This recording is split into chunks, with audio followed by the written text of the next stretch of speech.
Halo, jumpa lagi dengan saya Abdul Satria di sini. Nah, pada materi sebelumnya kita sudah membahas tentang algoritma pemrograman, baik itu dari pengenalan, lalu dari tipe datanya atau variabelnya. Ada yang dari variabel bilangan bulat, bilangan desimal atau float, ada integer, ada string, lalu ada logika atau boolean. Nah, sekarang kita akan membahas tentang prakteknya. Sebelumnya kita sudah membahas teori. Nah, prakteknya adalah kita menggunakan bahasa C. Oke, bagaimana caranya? Langsung simak video berikut ini.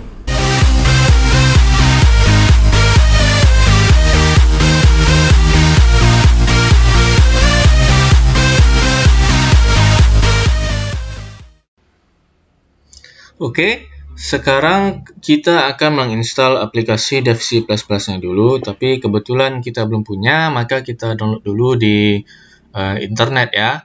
Nah, pertama adalah kita buka dulu browsernya, terserah mau browser Microsoft Edge, Opera, atau Firefox, atau Chrome ya.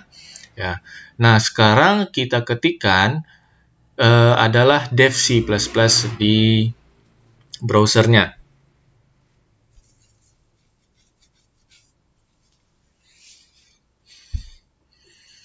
Oke, kita tekan enter, langsung keluar hasilnya di Google Search ya. Nah, di sini ada di baris pertama Dev C++-nya di website sourceforge.net. Ya, silakan kita klik saja. Nah, lalu di sini sudah muncul halaman downloadnya. Kita klik aja tombol downloadnya di sini. Nah, baru dalam hitungan 5 detik nanti otomatis akan muncul proses dari downloadnya ya. Namun kalau untuk khusus dari komputer saya, karena menggunakan aplikasi pihak ketiga, maka menggunakan Internet Download Manager, yang nggak masalah ya. Tergantung dari komputer masing-masing, yang penting nanti proses downloadnya akan keluar, supaya kita bisa menginstal di komputer masing-masing aplikasi Dev C++-nya. Oke, sudah muncul pop-up-nya, karena saya menggunakan Internet Download Manager. Ya, kita klik saja Start Download. Oke, sudah muncul proses downloadnya. Nah, karena sebelumnya saya sudah mendownload, kita skip saja.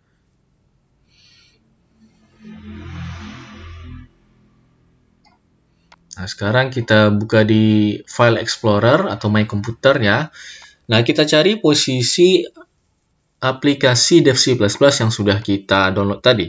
Misalkan ada di folder Downloads. Nah, ini dia aplikasinya. Kita klik saja 2 kali.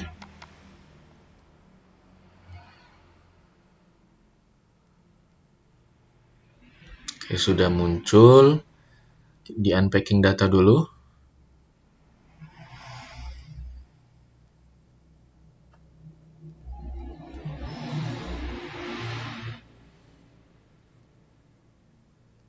Nah, di sini ada pilihannya. Kita pilih saja language-nya atau bahasanya adalah bahasa Inggris ya. Kita klik OK. Nah, di sini ada license agreement-nya. Kita klik I agree saja. Nah, pastikan di sini sudah terchecklist semua. Tapi yang untuk paling bawah itu remove all configuration tidak perlu, karena untuk pengaturan yang punya Dev C++ versi sebelumnya. Ya, nggak perlu di checklist, kita klik saja langsung next. Nah, perhatikan di sini harus di folder program files ya, karena semua file di Windows itu programnya diletakkan di program files. Kita klik next, ya, kita tinggal tunggu saja proses installnya.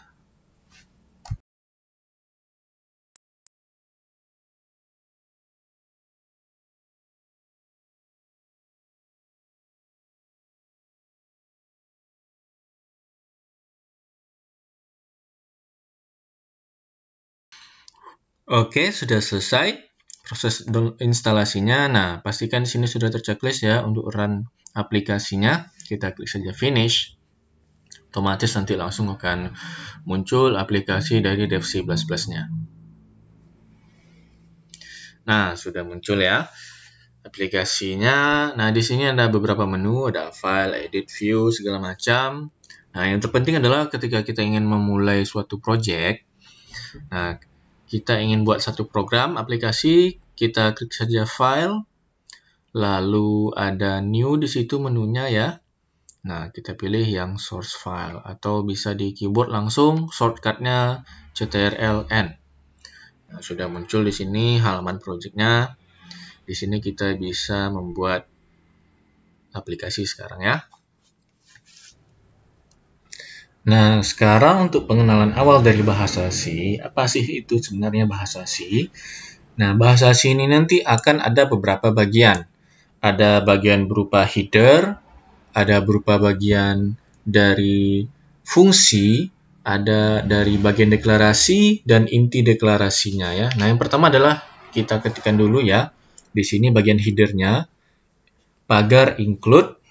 Karena dia menggunakan string, maka memakai tanda petik stdio.h aja. Jadi apa maksudnya ini? Maksudnya adalah bahwa include ini digunakan untuk menggunakan fungsi pustaka standar. Apakah itu input atau output yang disediakan oleh C tadi, bahasa C ya. Nah, di sini include gunanya untuk memanggil header filenya. Jadi ada di dalam library ini ada banyak sekali library-nya. Ada stdio.h, banyak ya macamnya. Tapi kalau untuk standarnya adalah menggunakan stdio.h untuk kita menggunakan input-output data. Nah, inilah nama header filenya yaitu stdio.h. H itu maksudnya adalah header ya. Nah, oke. Selanjutnya adalah kita akan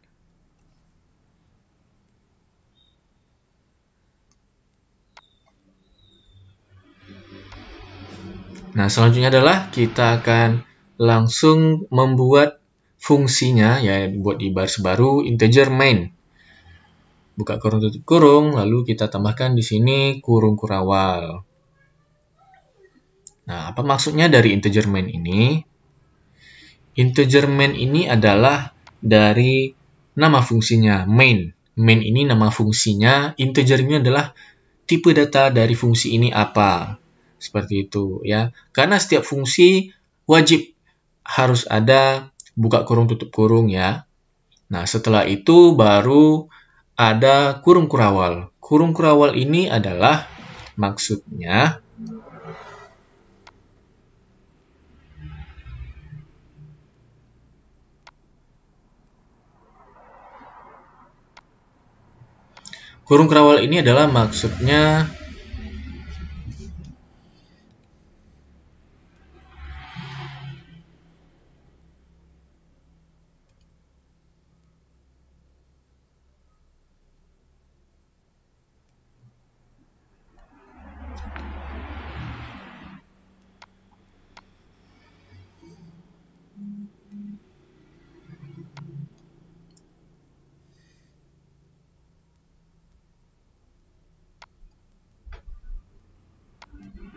Nah, kurung kurawal ini maksudnya adalah sebagai bagian dari body.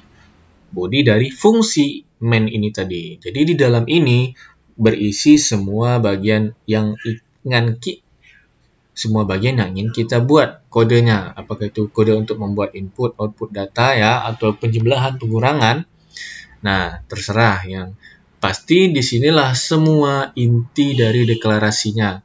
Termasuk juga dengan variabel ya. Nah, pertama kita contoh untuk output data, yaitu menggunakan printf. Maksudnya adalah mencetak nilai. Apakah itu nilai berupa string atau desimal atau bilangan bulat ya terserah. Jadi kita ketikkan printf di sini, baru buka kurung. Nah, di dalam buka kurung ini nanti kita masukkan, karena kita menggunakan string maka menggunakan tanda kutip ya. Misalkan di sini kita masukkan saja teksnya. Halo Dharma Yuda. Nah, lalu setelah selesai kita tutup tanda petiknya dan tanda kurungnya, lalu kita kasihkan di sini titik koma ya, untuk menandakan dalam satu baris ini sudah selesai kodenya.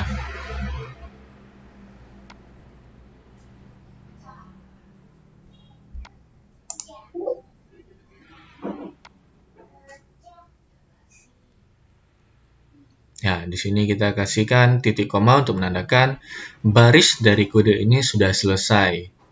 Untuk menutupnya, lalu kita buat baris baru ya, karena kita ingin membuat baris baru, maka kita harus tentukan lagi, deklarasikan lagi. Kalau bisa di Microsoft Word kan memakai Enter, tetapi kalau di bahasa C berbeda. Nah, tetap kita pakai kode printf, buka kurung, baru kita masukkan sini garis miring N ya. Menandakan bahwa ini adalah Enter. Jadi nanti dia setelah mencetak Hello selamat datang Darmida, maka langsung muncul baris baru, lalu kita masukkan lagi teks baru atau string baru. Selamat datang, seperti itu ya, kurang lebih. Nah, jangan lupa tetap kita kasih titik koma. Nah, lalu yang terakhir adalah kita menggunakan return null. Maksud dari return null-nya apa? Return null ini maksudnya adalah mengakhiri fungsi dari main ini. Nah, jadi dia ini berarti nilai balik dari suatu fungsi, yang mana bilangannya adalah 0. Jadi ini menyatakan bahwa kalau dia return 0 berarti dia sudah sukses, seperti itu. Karena dia integer, maka kita pakai 0, gitu ya.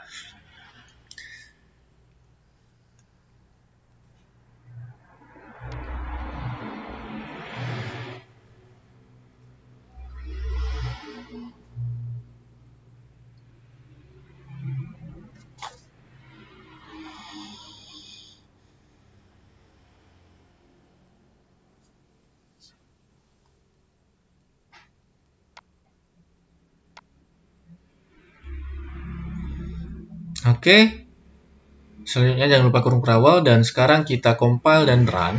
Kita bisa klik di sini. Nah, sebelum itu kalau kita ingin mengompile, kita diminta untuk menyimpan dulu project dari program tersebut ya. Kita pastikan saja namanya terserah ya.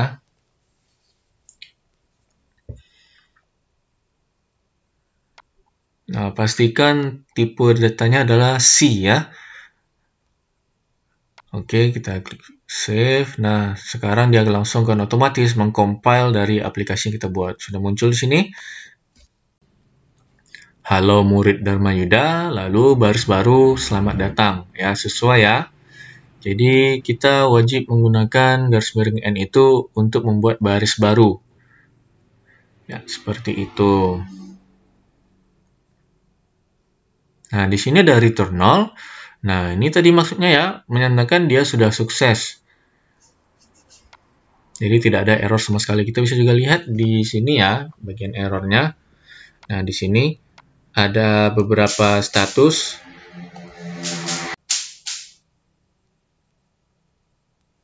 Errornya, warningnya seperti apa. Nah, kita bisa lihat eksekusinya berapa second dan juga berapa hasil dari data yang sudah kita buat kuotanya atau ukurannya.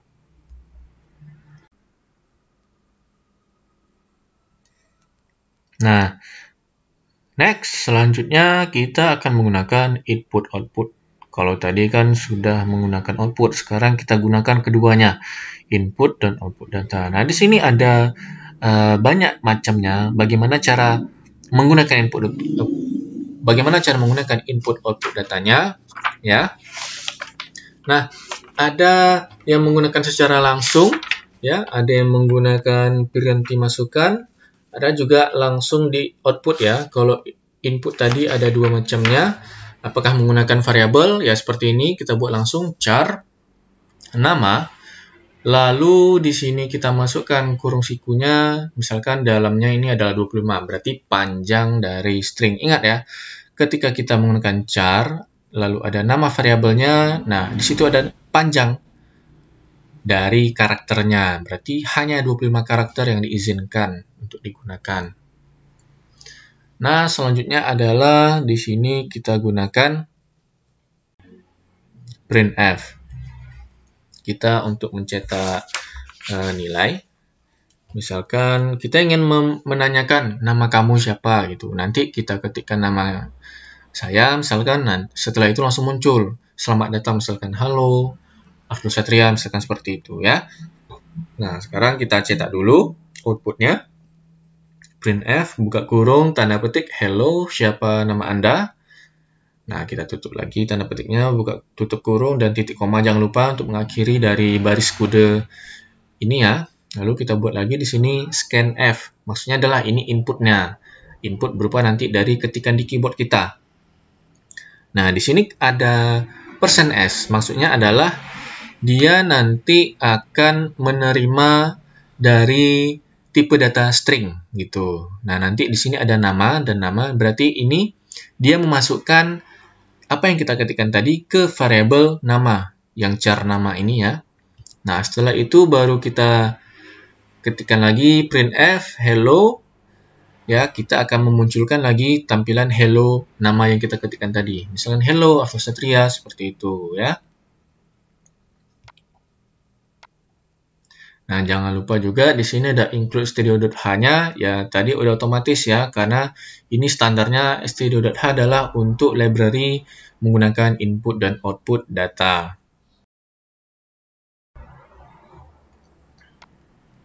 Nah, baik, langsung saja kita compile dan run. Nah, sudah munculnya hasil eksekusi programnya. Halo, siapa nama Anda? Kita ketikkan di sini, misalkan nama saya adalah Afdol Satria. Kita tekan enter, nah baru muncul di situ hello Afdol. Oke. Nah, karena dia hanya menggunakan scanf, maka kalau scanf ini ketika kita menggunakan spasi dia akan terpotong gitu. Nanti kita akan pelajari selanjutnya supaya ketika kita menggunakan spasi dia akan merekam semua yang apa kita ketikkan ya. Oke, bagaimana? Kita sudah belajar tentang bahasa C dengan menggunakan aplikasi Dev C++.